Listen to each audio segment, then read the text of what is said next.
Sunday Business Page.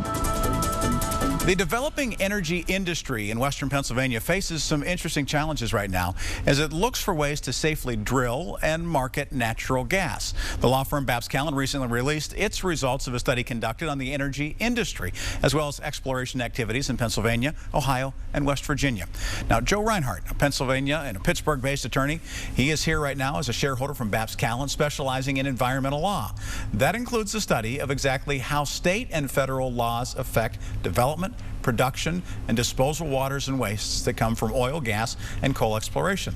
Welcome to the Sunday Business Page. Pleased to be here. You know, I think that when we talk about what's happening, we just throw the term Marcellus out there, and people don't necessarily even know that refers to a region, not a type of gas, and an enormous region that it is, with a tremendous volume that's coming out. 17 billion cubic feet per day being produced in Pennsylvania. It is hard for most people, Rick, to be able to kind of get their head used to the idea of having that much gas produced, but it is a very big area that covers both Pennsylvania, Ohio, West Virginia. It goes into New York State, and it's a very thick seam. And so when you look at the entire area, you can understand that if you're able to develop something like that, you can produce a lot. But also to kind of take into consideration where we've come. I mean, before Marcellus, we were producing less than 1% of the nation's natural gas. In Pennsylvania? In Pennsylvania. Right. Now we are producing approximately 18% of the national production for natural gas. And so that's some indication of just how much has been developed. When you think about what happens next, a lot is talked about right now with what's happening in Harrisburg, whether it's a severance tax issue, whether it's impact fees, whether those will be changed and put in place.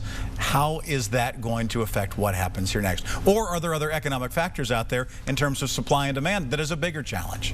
Well, there's both. I mean, I think to take them one at a time, Rick, I think when you look at the severance tax proposal, it gets very confusing for most people because we don't have a severance tax per se right now, but we have the impact fee. And in order to be able to try to compare apples and oranges here with regard to an impact fee and a severance tax, I think if you understand that we have an impact fee that no other state has. It's essentially what we're using sort of as a severance tax. Almost in place of one, is right, that correct? Right, exactly. The last administration determined that they wanted to do things that way in order to be able to generate revenue. And as a result of that, in the last 3 years, we have had over $800 million that's been generated as a result of that. And that goes back to the municipalities and the counties, et cetera, that are in those regions. Exactly, the most impacted. Right. Whereas the severance tax is often discussed as being something that would be a 5% tax. And it's really 4 different pieces. It's a 5% value-added tax that would be applied to really an artificially high anticipated value of gasoline or of natural gas. Mm-hmm. And so when you look at the value that they use, it's actually close to being $3 per 1,000 cubic feet, which is a reasonable number if you're in Louisiana, which is where nationally they value these things.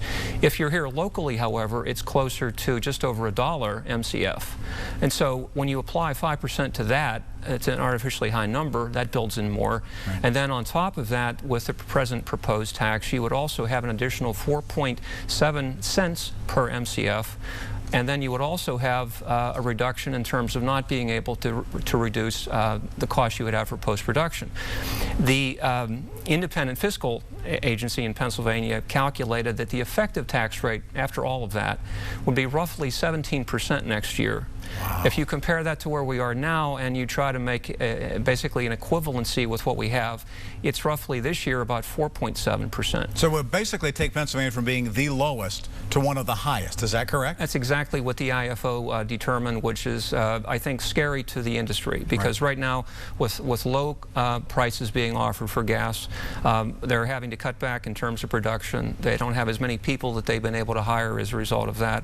And so to look at that in the context of that with a looming larger tax would really be the sort of thing that frankly might cause the industry to determine, that big shale that we have also extends into Ohio and West Virginia.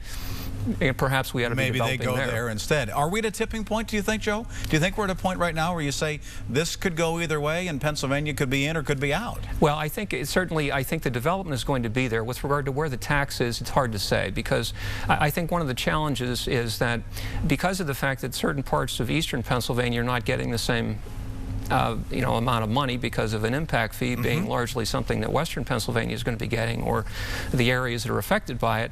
I think it creates an interesting political situation, when you've got that type of a dynamic. Right.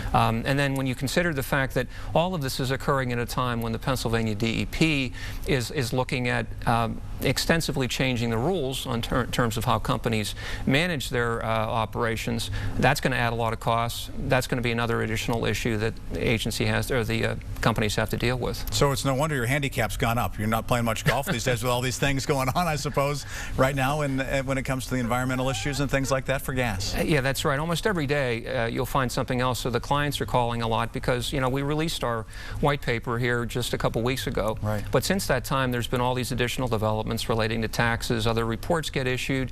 You have various things coming up in the news just about every day on the energy side. Right. And because of the fact that, frankly, you not only have to go to the state in order to get your permits, you have to deal with municipalities many times. So there's a lot of different things that you're dealing with day after day. Exactly, and you have to be prepared to explain to people in municipalities, what's this all mean? Right.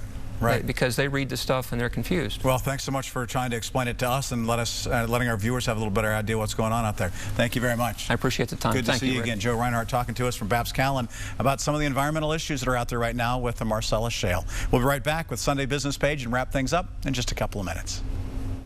The Sunday Business